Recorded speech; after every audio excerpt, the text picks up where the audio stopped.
안녕하세요. 상가 투자하는 엄마 파란툴립입니다. 오늘은 내 상가 수익률 높이는 방법에 대해 얘기해 볼까 합니다. 제 책에도 말씀드렸다시피 상가는 일단 저렴하게 사는 게 중요합니다. 모든 부동산이 다 그렇지만 특히 수익률에 민감한 상가는 더합니다. 요즘은 금리가 계속 오르는 추세라 다른 때보다 더욱 수익률을 꼼꼼히 따져야 합니다. 예를 들어 보겠습니다. 보증금 1,000만 원, 임대료 100만 원, 매매가 2억 1,000만 원에 수익률 6%의 상가를 가정합니다. 수익률 계산을 어려워하시는 분들이 있는데요. 부동산 계산기라는 어플을 사용하면 쉽게 계산할 수 있습니다. 인근에 공실이 없다고 가정하고 임차인이 바뀌지 않으면 매해 5%씩 임대료 인상이 가능합니다. 즉, 그 다음 해에 이 상가 임대료는 105만 원으로 인상이 됩니다. 그럼 수익률이 6.3%가 됩니다.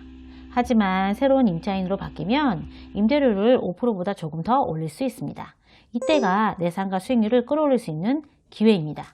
인근에 공실이 없다는 가정하에 새로운 임대차를 보증금 1,500만 원, 임대료 120만 원으로 맞춥니다.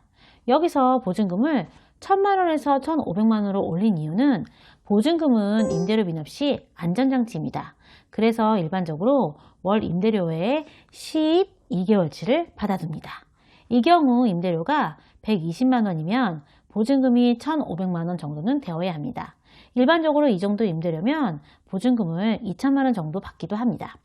개인적으로 보증금을 필요 이상 많이 받는 것도 선호하지 않습니다. 혹여나 공실이 날 경우 마련해서 돌려줘야 할 금액이고 보증금도 간주 임대료로 여겨져서 세금을 내야 하기 때문입니다.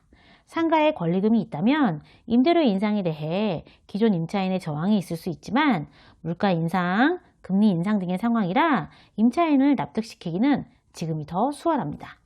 매매가 2억 1천, 보증금 1,500만 원, 임대료 120만 원이 되면 상가 수익률은 7.38%가 됩니다. 이 방법은 제가 잘 사용하는 방법입니다.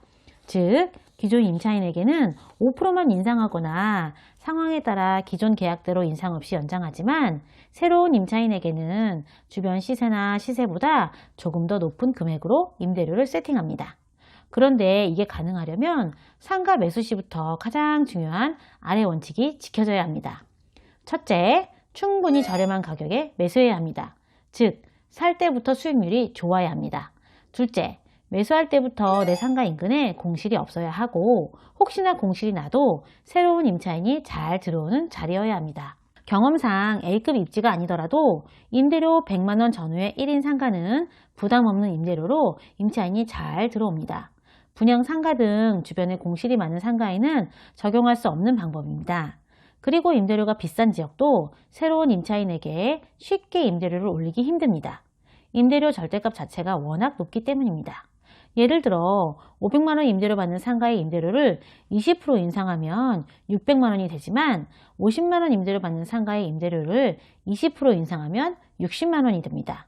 임대료 500만 원에서 600만 원은 부담이 되지만 임대료 50만 원에 들어올 임차인이 60만 원을 올린다고 안 들어오지 않습니다. 이해가 가시나요? 실제로 제 상가 중 임대료 60만 원인 상가 임차인이 나가게 되어 임대료를 70만 원으로 올렸어도 바로 새로운 임차인이 들어왔습니다. 전 가진 돈이 작고 리스크를 줄이고자 이렇듯 저렴한 상가를 하나 둘 사 모아서 임대료를 조금씩 올려 수익률을 높이는 전략으로 가고 있습니다. 오늘의 결론입니다. 인근에 공실 안 나는 저렴한 1인 상가를 최대한 싸게 매수합니다. 그리고 임차인이 바뀔 때 임대료를 5% 이상 올려 내 상가 수익률을 극대화시킵니다. 오늘 영상 도움이 되셨을까요? 그럼 다음 시간에 만나요.